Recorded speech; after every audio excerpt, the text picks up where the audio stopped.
And a very good evening to all. I, Dr. Dhammadeep Dabade, on behalf of Emcure Pharmaceuticals Limited, welcome you all on the occasion of No Thrombosis. No Thrombosis is an unique scientific initiative by the Emcure, which has been awarded recently by SIMS as a healthcare excellence by any pharma company in India. So this program basically is to discuss and understand about various thromboembolic situations which are based upon the real life challenging cases. The various cases can be pertaining to either CAD, PAD, DVT, pulmonary embolism, AF, or coagulopathies. So with the help of various real life challenging cases, we will try to learn and understand about the effective management strategies, more specifically in those situations. So in this program, we will be having the esteemed faculty with us today. The course director for our today's session will be Dr. Girish Nosundi sir. I would like to introduce Dr. Girish Nosundi sir, who is the Director, Cath Lab and Senior Interventional Cardiologist at Apollo Hospital, Bangalore. And sir has the vast experience in the field of cardiology and been done with many interventional procedures. And sir has presented numerous research papers and written several articles in the various journals.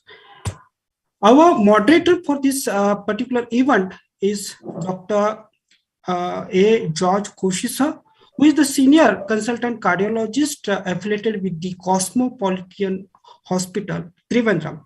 Sir being the former professor and HOD of cardiology department at GMC Trivandrum, and also the former director of Kerala Heart Foundation and honorary cardiologist to Governor of Kerala. Then I would like to introduce about our next moderator for this event, Dr. J. Kannan sir, who is the senior consultant interventional cardiologist affiliated with the Narayana Hrudayalaya, Bangalore. He is working in the field of cardiology since more than 20 years of time, and he been the member of prestigious Pediatric Cardiac Society of India and also the CSI. Now, I would like to introduce about our speaker who will be presenting his real life case, Dr. Sarthak Sahu. Dr. Sarthak is the in charge of critical cardiac care unit at Narayana Institute of Cardiac Sciences, Bangalore, and been presently as the treasurer of IAE Karnataka chapter and also one of the organizing committee members of IAE National Conference. Been published with several articles in various national journals. Our next speaker will be Dr. Sravan, who is the vascular and endovascular surgeon in Trinity Central Hospital and Sri Jayadeva Institute of Cardiovascular Sciences and Research at Bangalore.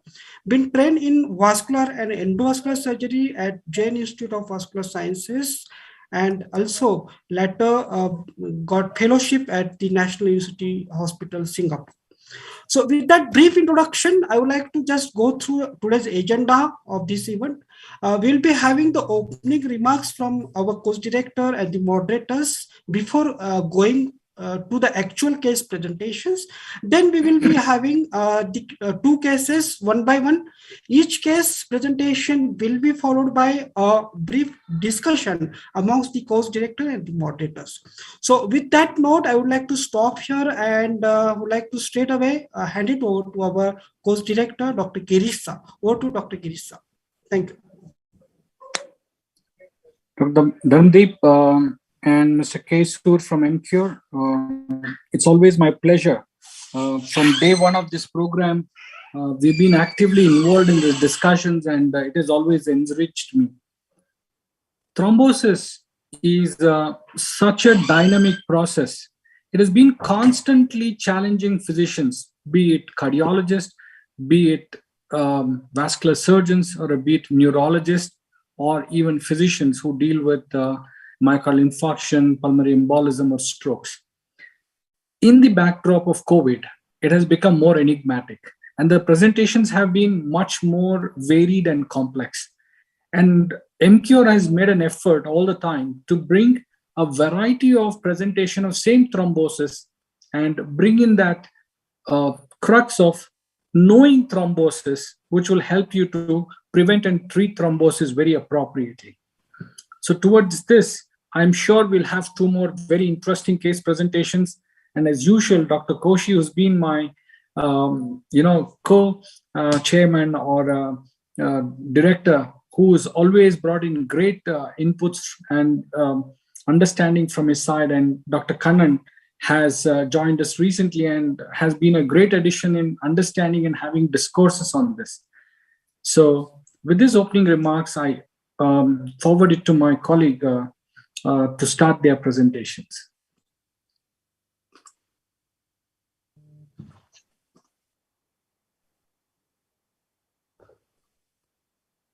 I think we can start with Dr. Shravan, sir. I think. Yeah. Dr. Shravan, can you good to go? Yes, I'm good to go, sir. Thank you. I'll just share my screen.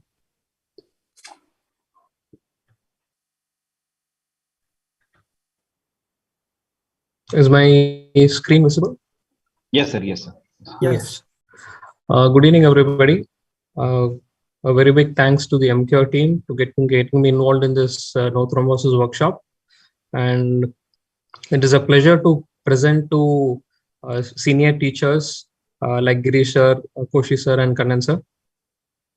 I am Dr. Shravan. I'm a vascular surgeon, assistant professor in Jayadeva Hospital, and I practice in Trinity Central Hospital. And I'm presenting a case of popliteal and tibial recanalization.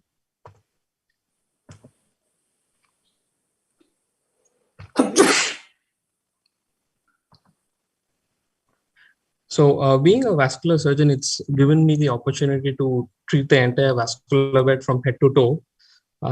This is just an example of the list of conditions which I can touch upon. Of course, the heart is always there to Girish sir and Koshi sir and Kannan sir. And of course, we take the help for a lot of the aortic disorders as well. So at this presentation, I would like to go right down to the foot, where this patient had classic PID symptoms of gangrene. And as the saying goes, the foot is the mirror of the body. And this patient was no less. And I would say that any complex CTO cases is like Tom Cruise's stunts. It looks very complex. It's very difficult to do. We wonder how he gets it done. But with careful planning and changing the strategy as the time goes would help us to get through the difficulties and in the end get an awesome result. So my patient was a 70-year-old male. He was a community ambulant person, ex-smoker, diabetic and hypertensive, known coronary disease, had his LAD stented 5 years back, but very bad heart with poor ejection fraction of 25% and repeated admissions for cardiac failure. He hurt his toes while trying to cut the nails, and this gradually turned into non-healing areas and changed into gangrenous. So he had almost all the toes with multiple gangrenous changes, and gradually the first toe dorsum turned into a mildly infectious patch. The worst was his rest pain. He had absolutely no sleep. And when he came to my outpatient department, he was literally pleading to chop off his leg. So as all the clinical features were classical and the wound was classical of a PID, I went ahead and got a CT angiogram done, and the right side is the index limb. Of course, the iliacs and the aorta and the SFA is okay, but there's a CTO in the right popliteal. And in the infrapopliteal segment, you can see that the posterior tibia is completely knocked off. Only the plantars are reformed. Peroneal looks good. TPT again looks bad. And the anterior tibial, there are just patches seen. And of course, with the calcium, it's very difficult to assess whether it's open or not. But again, the flow has been seen from the dorsalis pedis. So I took an antegrade approach. Punctured is the right common femoral under ultrasound guidance. And just like how the CT showed, this is the first diagnostic check angiogram. CTO with a sudden short stop and a large collateral coming down, reforming the peroneals. And the beautiful part is that the collaterals are very good. So I took an 035 Tiramo, trying to go down with a knuckle and a 5 French MPA catheter. Initially, my target was to go through the anterior tibial because I can get an inline flow to the foot. I'm sorry about that.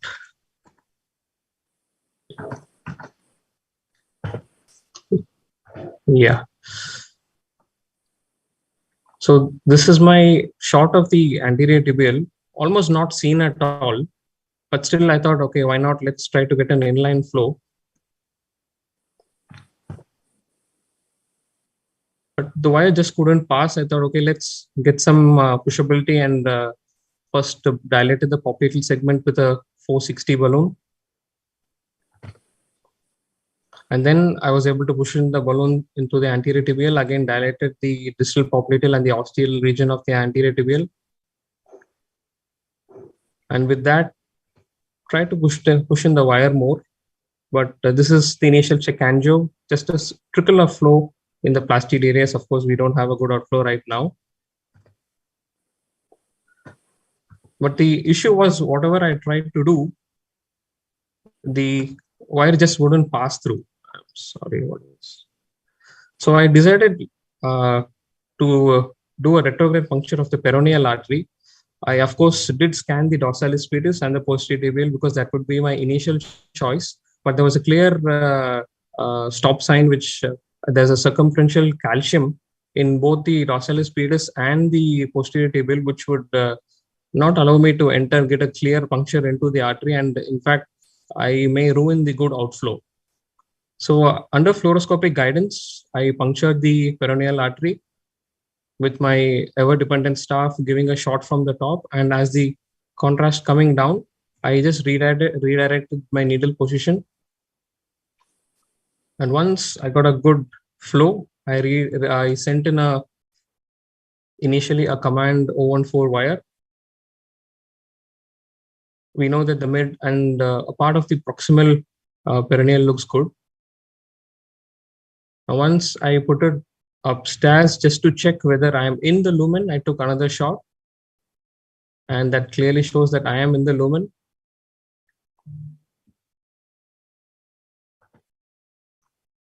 So then I switched, the 014 command couldn't pass through, and that 1 centimeter of artery in the tibioperoneal trunk was the challenge in the entire case. So I'm trying to push a command, didn't go through. Then I took a V18 wire, which is a 018 platform from Boston, supported with a CXI 018 catheter from Cook. Both are part of my standard retrograde approaches. And I poke, trying to do with a knuckle also, but the wire just couldn't cross that short 1 centimeter. Now, by this time, even though the slides are just flown by, it was already 2 hours. I rechecked how much I've gone through from the CXI catheter. I'm in a good lumen. The peroneal looks good.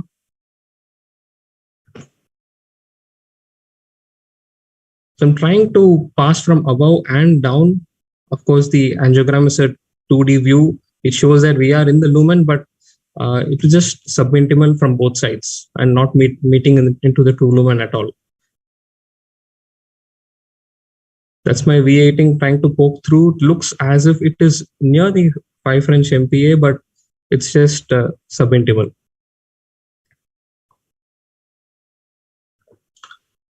So then I decided to do cart, reverse cart, all that. Took a 2 mm balloon one side and a 1.5 in the other side.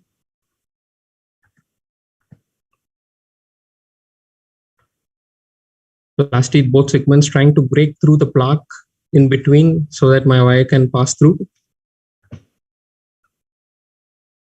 But again, the wire couldn't go. So then I tried one of my consultants who used to do this in Singapore.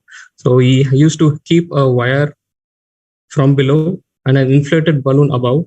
So once you know that the balloon bursts and the wire enters into the balloon, you know that you have entered the true lumen. But unfortunately for this case, again, this technique couldn't work, even though the tip of the wire seems to be tickling into the balloon, but still it couldn't pierce through the intima and into the balloon.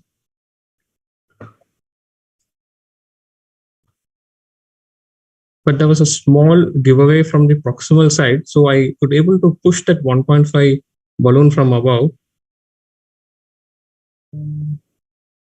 And you could see that small cap near the wire from the top, which is the small segment which I've gained by doing that additional card. So I reballooned that portion, hoping to open up the plaque in that region.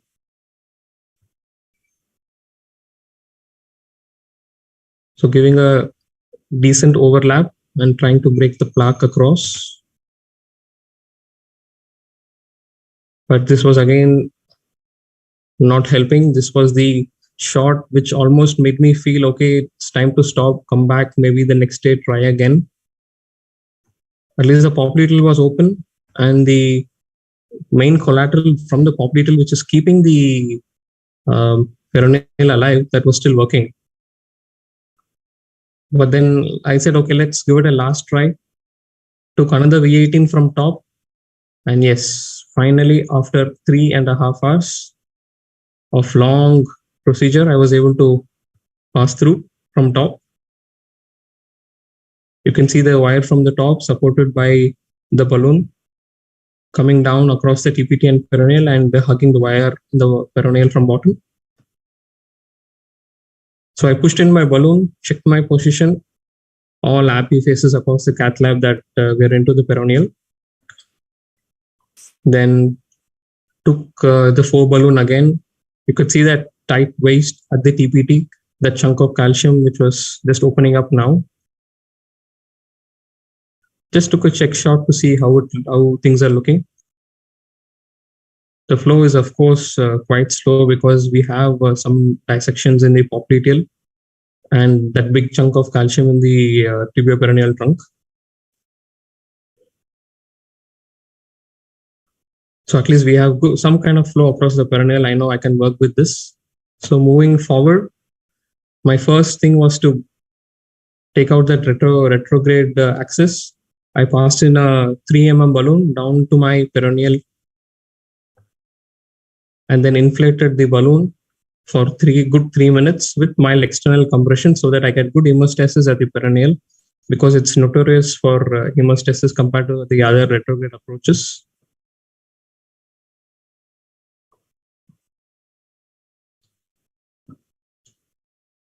So once that was done, I again took a shot just to see, because by this time it is very clear that we have to stent this segment. So I took a shot to measure and to see my proximal and distal targets on where I should reach. A clear spiral dissection is also being seen in the popliteal.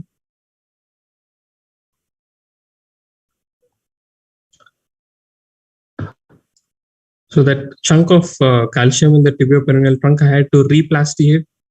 The previous angio showed a very clear tight stenosis, so I replastied with a 4 mm balloon again. And then decided to put in a supera stent. So preparing the bed for the supera stent, I took in a 6 balloon, dilated it quite well from the popliteal bifurcation region till the start of the CTO. And this is the angiogram before I started my supera. So the TPT area where the calcium was not allowing the flow does look decent right now.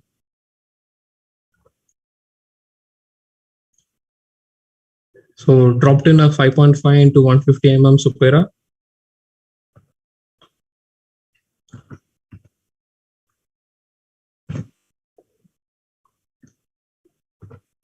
And post supera deployment, of course, the popliteal flow was good, but still that complete contrast washout, which goes down rapidly, is not there. Again, you can see there is some kind of narrowing and recoil at the tibioperoneal trunk region. So I decided to put in regulating stent. Of course, we don't have I didn't have a long one. So the first for the peroneal region, I put a 2.75 into 38 Promus Premier drug-relating stent. And then with a good overlap proximally and distally in the tibioperoneal trunk region, I deployed a 3 millimeter into 38 Promus Premier. At the proximal edge of the stent, I flared it up a bit. And then this is the final check angio. Good rapid flow going down in the popliteal, TPT peroneal all the way down. And that good collateral giving rise to the posterior tibial without any contrast being left in the peroneal. And this is the final check angio in the foot showing that rapid flow from the plantar down to the plantar arch and to the forefoot where all his wounds were. This was the sound after the Doppler sounds. You can see fantastic biphasic posterior tibial sounds. And this is day 3. Good biphasic peroneal sounds and good biphasic posterior tibial sounds were maintained.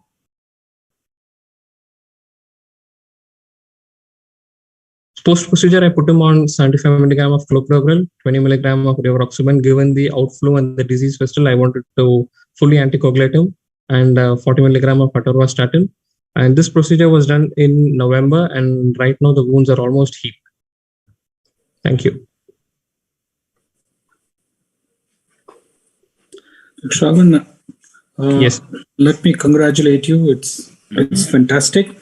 You know, I'm somebody who does the CTOs on a regular basis on coronary, and it was so similar. But you just have the privilege, you know, in case if it perforates, if it leaks, you can always open up, which is not possible in our case. Yes, sir. Yes, sir. What is important to understand is that perseverance to establish the flow, trying multiple techniques. You tried antigrade, knuckle, retrograde, cart, reverse cart. I think what is important is to have a time frame for each of these technique that you would try, set a time limit, Yes. Run it through in your head and tell your technicians that once I cross this time, please remind me so that I can switch to the plan B or plan C or plan D, whatever. Yes. The reason is, the more and more you would do this, you will know that time is of great essence, because you would succeed more often if you switch in time than, hanging on with the same thing which is not rewarding you. Yes. The second thing is, I think DEBs are an option, especially in a smaller vessels. Yes, sir. Because once we commit with stents, if there's a restenosis, Yeah. I mean, he's doomed. The same happens with the coronaries. I'm not an expert in the peripheral vascular, but still I would believe that. Yes, sir. I don't mind doing another CTO with a DEB in a distal vessel than put in a stent and then leave the patient with no option. Yes. But I think the science of vascular science is greatly advancing. Now you have excimer lasers, you have IVL catheters. I think it's important to have long-term goal side by side, the immediate goal of achieving the flow and healing the wound. Yes, sir. You greatly saved a limb. Nothing can be greater than saving a limb. Otherwise, it greatly compromises the quality, as well as it's pretty difficult for a man to live without it. Yes, sir. And I should really congratulate you for bringing on this case. But why did you choose this anticoagulation? Can we understand that? Yes, sir. Usually when we have this indirect kind of flow, and of course, very badly diseased vessels, I tend to put on full dose anticoagulation, sir. Of course, before we have lesser economical alternatives now, previously it was not in reach of most of the people because of the cost itself. And I used to start on acetylene or warfarin only. But now having this option, I tend to put either on rivaroxaban or dabigatran. But for this patient, again, dabigatran and coronary does have a link. There's a link of coronary events for patients on dabigatran. So I chose to go for rivaroxaban. Again, I wanted to go full dose for him. At least I put complex cases like this, at least for the initial month or two, I tend to put on full dose. And then I step down to dual antiplatelets with 2.5 milligram, that primary prevention dose, which is available now. I think excellent. Right way of thinking. Maybe you could have used dual antiplatelet and full dose anticoagulation for about a month if the risk of bleeding is not too high. Then you really give them the full benefit. But if there's a risk involved in terms of bleeding, I think what you've chosen, one antiplatelet and one anticoagulation in full dose and rivaroxaban being once a day also adds that additional comfort of knowing that patient missing a dose would be much lesser. Yes, sir. Yes, sir. The DAB part, sir, it did come to my mind, but there was a meta-analysis around a year back from a Greek surgeon, which actually started a storm in the DAB segment with a lot of even dissociative vascular surgery and a lot of, I think, the cardiac surgery institutions also coming and telling that within a year their mortalities were high. I don't know how they came to that kind of thing. Most of the people tell it's statistical kind of workup which can be done. So that was one thing. Plus to a long segment DEB, again 2-3 DEBs has to be used for this. So that's why I thought, okay, might as well go in for a stent. And fortunately, the coronary stents are cheaper than my peripheral stents nowadays, sir. Yes. Yes. So that's why I went for that option, sir. I fully agree today, and we also have become very confident to treat an ISR in-stent restenosis with multiple therapies. Yes, and there are so many hardwares available, so it's not as bad the scenario as it used to be. Yes, but for you also, bypass is an option. But once we put in a metal stent, the bypass is out of equation. Yes, sir. So I would still tell patient that it is still worth it. I don't want to close your future option for an immediate gain and saving some money. The dissected lesion, when you want to do a CTO, I think it's very, very important not to extend the dissections for too long. I think that is where we try to set a timeline. If I cannot, subintimal course is good enough. Maybe for 10, 20 millimeters or 30 millimeters, not more than that. Yes, sir. Because longer the subintimal and re-entry that happens, the higher the chance of restenosis, reclosures, and lesser TIMI flows. Yes. That's why switching strategies, if we don't succeed in about 10, 20 millimeters of re-entry, greatly enhances the chance of not increasing the dissection. And 20 millimeter stent is acceptable, but if you really need to take in very long stents, I think, great immediate results, but we're always concerned on long term. Yes, sir. Thank you. This is a wonderful case. And Dr. Kannan, your comments on that. First, I thank Dr. Shravan for having presented such a wonderful, complicated, tough case. Thank you, sir. I would like you to enlighten me on certain things. Yes, sir. As a cardiologist, because I'm not much exposed to peripheral interventions, how comfortable are you in putting stents across the knee joint, backside of the knee joint? Yes, sir. Doesn't the stent get deformed with each flexion of the leg? And what is the long-term patency in these stents? Whenever you put a stent across a joint, yes, sir. Doesn't it get deformed? Yes, sir. So, of course, it is a no stent zone. Similar to the common femoral artery, the popliteal artery is also a no stent zone. But we have only one stent, which is the Supera stent, which is a nitinol woven stent instead of the classic laser cut stents. And that is the only accepted stent to put across the popliteal, sir.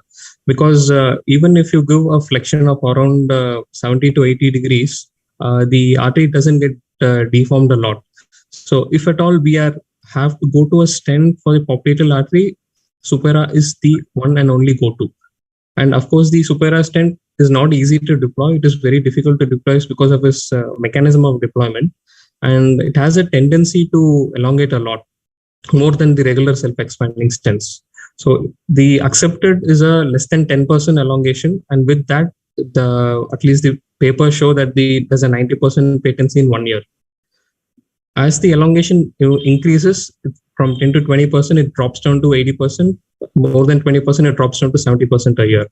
But it is accepted to deploy only Supera across the popliteal artery, sir. Okay. Thank you very much. Thank you. Good.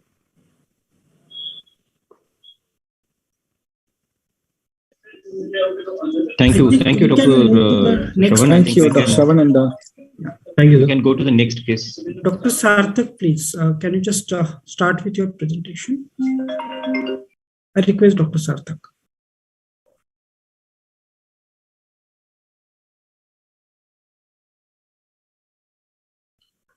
Hello.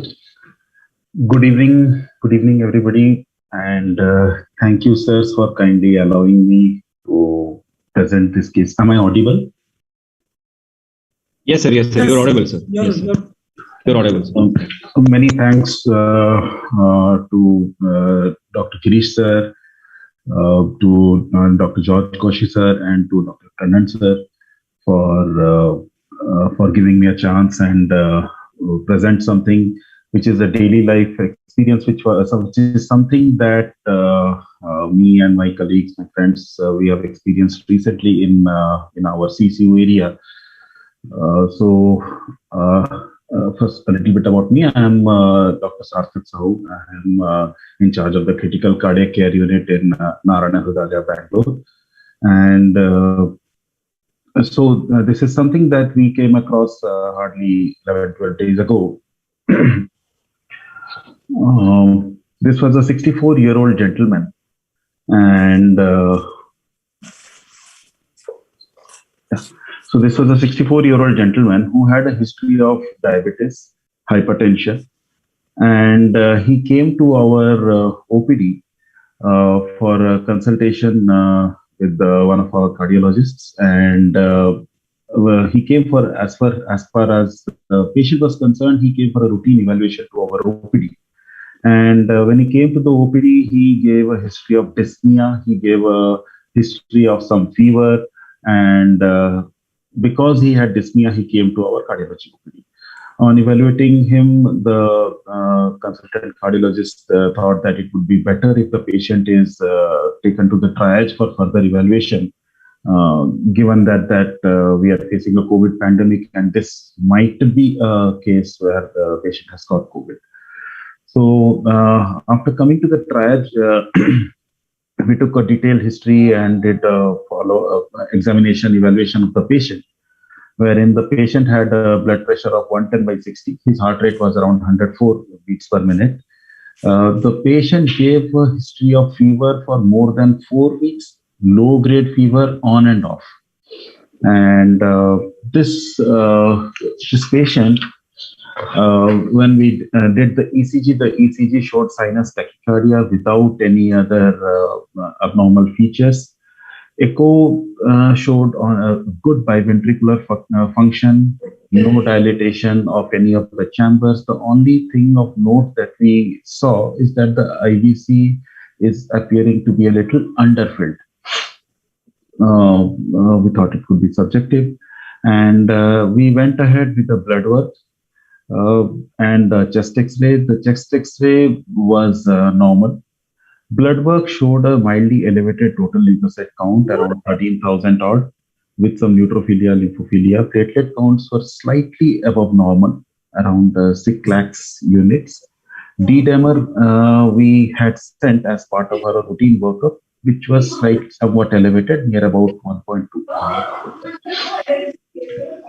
So when we reassessed and took a further detailed history of the patient also said that he has been traveling by car and he had come to our center with some leg pain also, and which further revealed that the patient had a long distance travel around 14 hours, 4 days back. We were pretty sure by this time that the patient doesn't have COVID. RT-PCR test done at our center confirmed our doubts, and we also determined when we did a bilateral lower limb venous Doppler and the arterial Doppler, the patient showed right lower limb femoral pain DVT. So now the interesting part for us was that initial workup, the patient was having dyspnea, the patient was having fever, the patient was having some leg pain, which was mild, and the patient was giving a mixed picture. But overall result, when we found out that the patient is having DVT and the blood work was a little abnormal, we took a hematology consultation, and further follow-up and work is happening in the hematology department where the patient is further admitted. And this patient probably has lymphoma. They are not yet sure. They are doing the workup and will reveal to us very soon in the future. Treatment that we started initially was low molecular weight heparin, which was weight-based. And then we switched over to oral anticoagulant since we wanted to discharge the patient from our side. And the patient was initially started on rivaroxaban, a full dose anticoagulant. Initially started on BD dosage and then switched over to 20 mg OD rivaroxaban.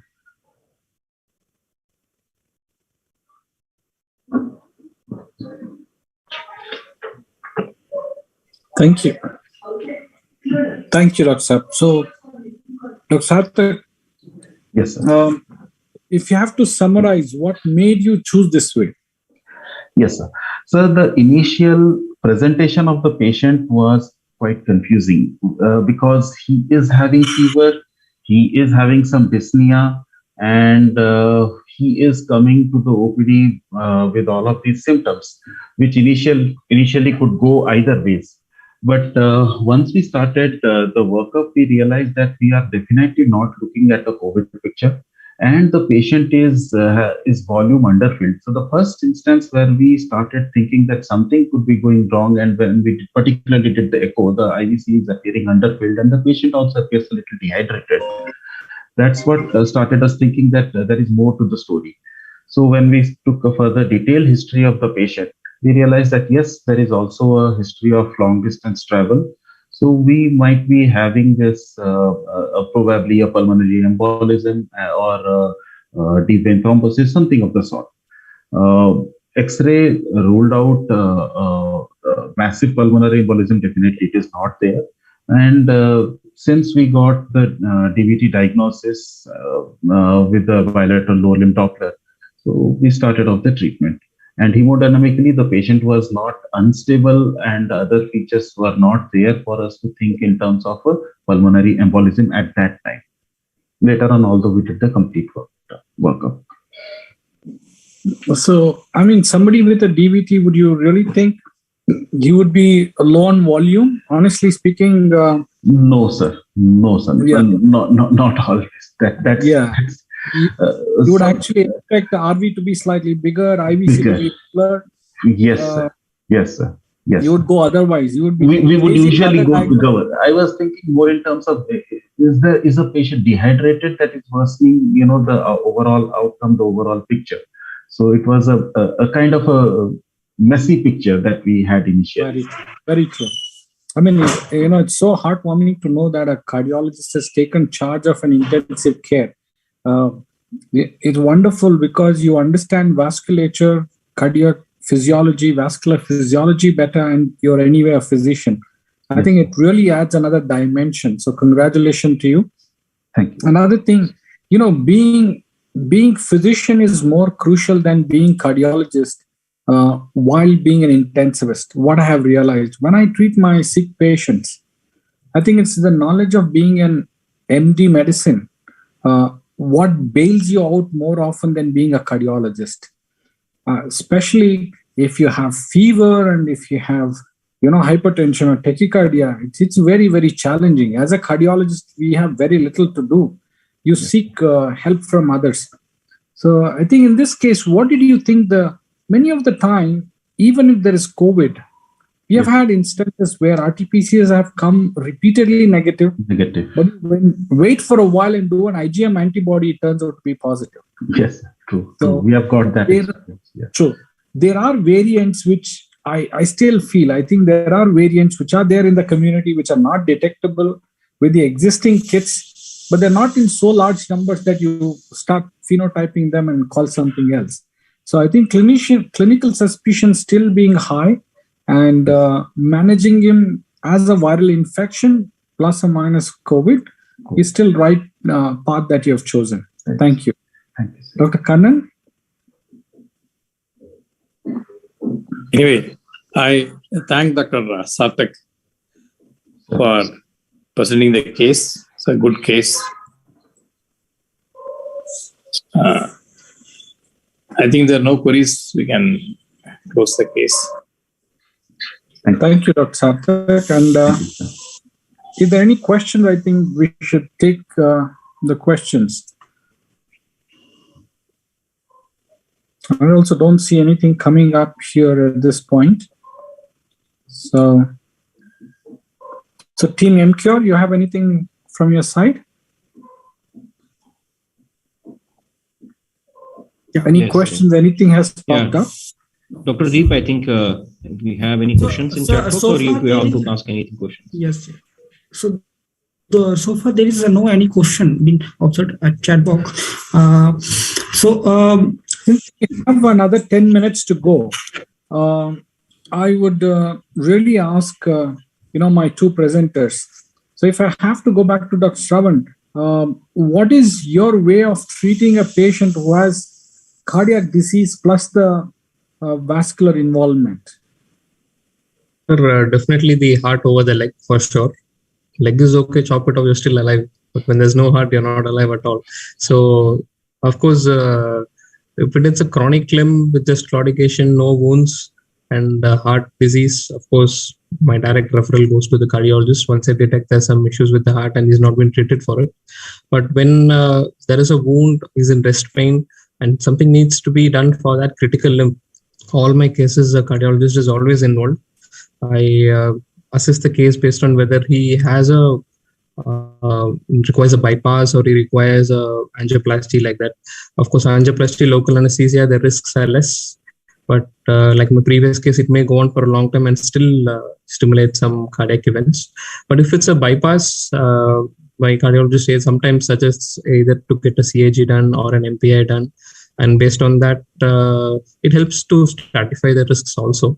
And of course, we have those rare cases where we do a combined CABG with aortic bypass and all that. So, of course, all cases get a clear cardiac evaluation and the family gets counseled perfectly regarding what kind of cardiac picture we are looking at. And all patients are evaluated and primed before I go ahead for any bypasses. Fantastic. I mean, the medical management for the somewhat similar to your case, how would you manage him on a long term? Maybe after 1 month, what would be a strategy? After 1 year, what would be strategy for an antithrombotic therapy for the patient? Yes, sir. First 2 months, I put them on full dose of anticoagulation. And like you said, taking into the bleeding risk of how much they can bleed, looking into the Hasplett scores and all that. After a couple of months, and I know the wound is on track, the vascularity is going to maintain well, then that time I step down to either 10 milligram or 2.5 milligram. I do a Doppler by myself, see the velocities and see how the flow is. If I'm happy with the flow, I switch to dual antiplatelets. And if I still need to continue anticoagulation, the only main reason would be if I had some thrombotic occlusion, some organized thrombus during the angioplasty time, or a lot of these patients have this acute on chronic ischemia kind of picture. So that time I tend to continue the anticoagulation till the wound heals, which is around 3 to 4 month period for most of our large Indian wounds. So for them, either rivaroxaban or dabigatran based on the cardiac status also. And of course, after a year and all, I completely switch to either single or dual antiplatelet. And right now, single antiplatelet of choice for me is clopidogrel. I don't put them on aspirin. Okay. Dr. Sarthak, if Yes. what in your management, if you were to manage the same patient on a long term? Sir, long term, I would definitely put him on NOAC, and that would be definitely more preferable compared to the vitamin K antagonist, at least for 3 months. And depending on the further risk factors, for more than 3 months if required. So, but then we would also assess the bleeding risks with the Haspert scoring and all. Uh, Additional initial treatment, sir, we would look into the possibility where is the location. As in this case, it's a femoral, so yes, long-term treatment is indicated. And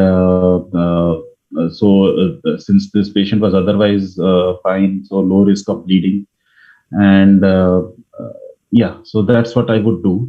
And since, as I said previously, this patient is being followed up with the hematology department, they are suspecting some kind of carcinoma. So in that case, that would further increase the risk, and definitely, unless there is some bleeding happening somewhere, a long-term anticoagulation would definitely benefit the patient, sir, from a recurrent VT. Correct.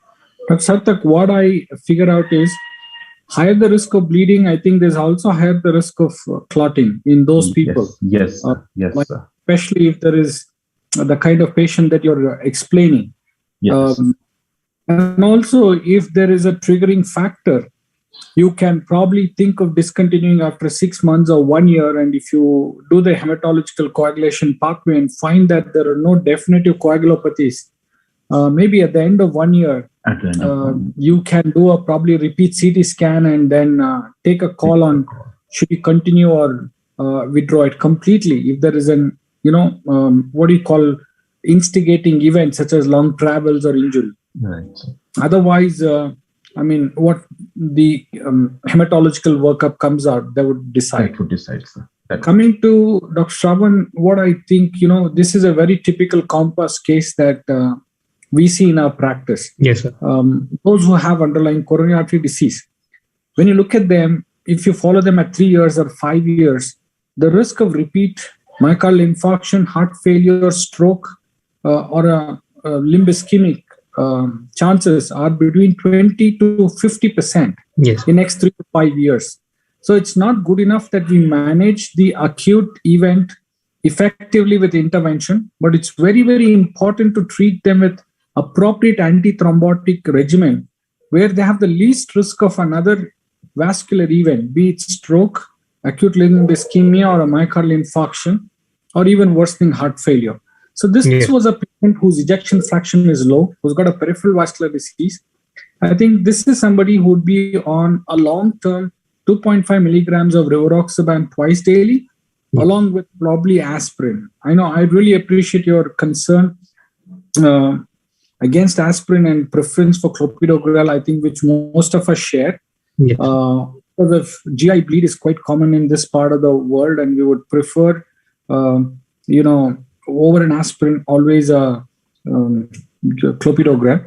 But the adding of the second antithrombotic regimen using 2.5 milligram twice daily of rivaroxaban would greatly protect the patient, not only against limb ischemia, but also, I think, cardiac and neurohumoral events.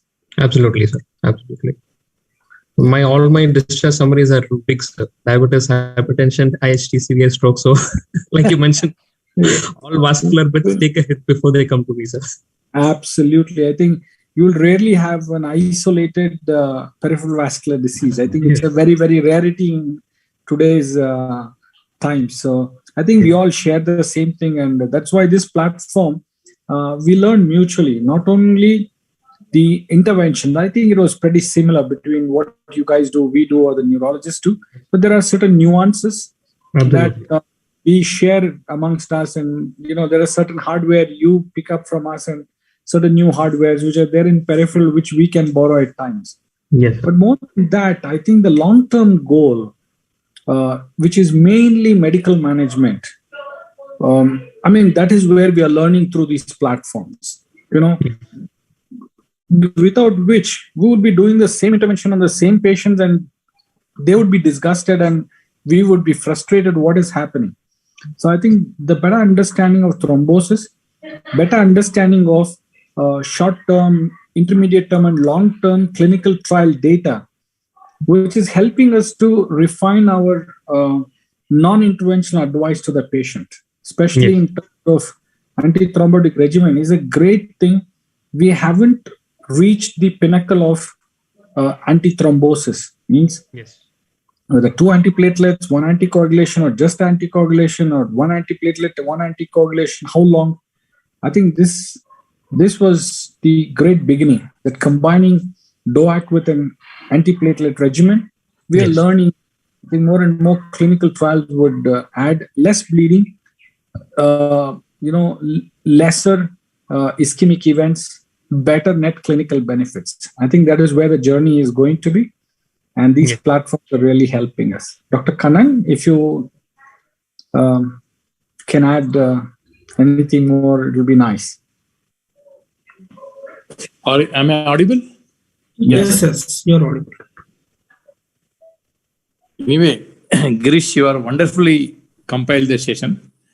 I think I can. Thank you very much for having compiled it wonderfully. And thanks to both the presenters, Dr. Shravan and our NH guy. So anyway, the evening was very good. Thank you very much. Thank you, sir. Thank you, sir. Thank you, Dr. Damandeep. If you could take over. Yeah. I can just say, next to Dr. Kannan sir, it was a really wonderful discussion. It was really the real life challenging cases, what we have observed in fact. And before that, sir, I would like to just put one question to you when it comes to the current situation, the COVID coagulopathies. So in terms of COVID coagulopathies, and when it comes to the usage of anticoagulant, specifically oral anticoagulant for the post-hospital discharge thromboprophylaxis.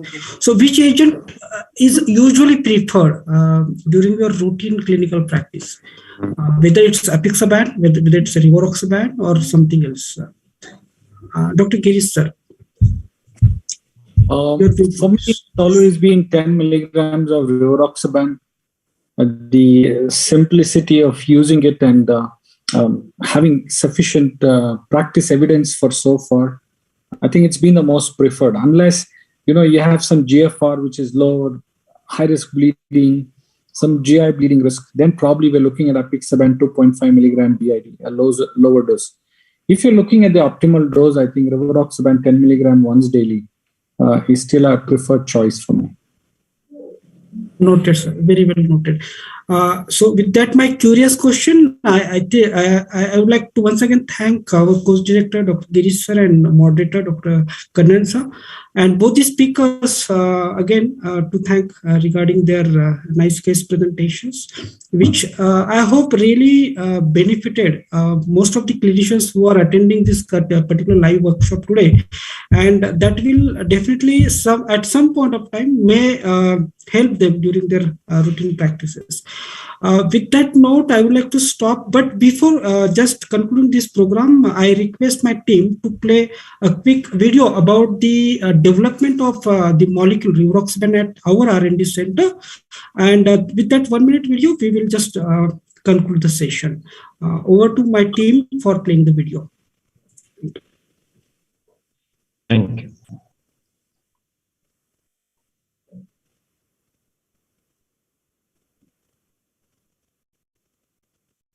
It's not audible. Ankit, it's not audible. Yeah, it's audible. Presenting Emcure Pharmaceuticals. With over 500 scientists, we are pioneers in chirality. We have been making a healthy difference to countless families. With cardiology at our heart, we have strived to give you better products always. Chiral products are complex to develop. They are difficult to manufacture, but their benefits make a difference. A difference for your patients, for you. We are proud to launch our latest chiral development, Exafib, our indigenously developed rivaroxaban. Developed in-house, manufactured at our state-of-the-art facility at Jammu. This is a WHO GMP certified facility. We conduct quality checks to ensure only the best is delivered. Exafib complements our chiral cardio portfolio. Exafib, committed to make a difference in anticoagulation therapy for your patients.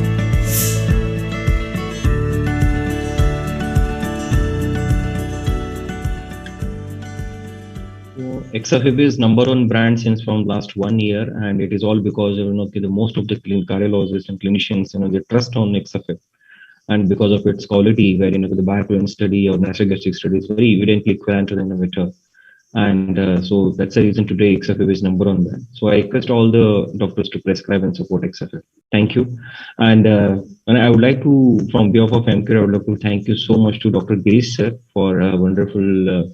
Really hosting the session, and thank you so much to our moderator, Dr. Kannan sir, and also our speaker, Dr. Sarath and Dr. Shravan sir. Very wonderful case presentation, and it was really benefited to all our delegates, those who participated today. Thank you so much, and good night, sir. Thank you, Girish sir. Thank you. Thank you. Good night, Dr. Sarthak, Dr. Shravan. Thank you, sir. Good night.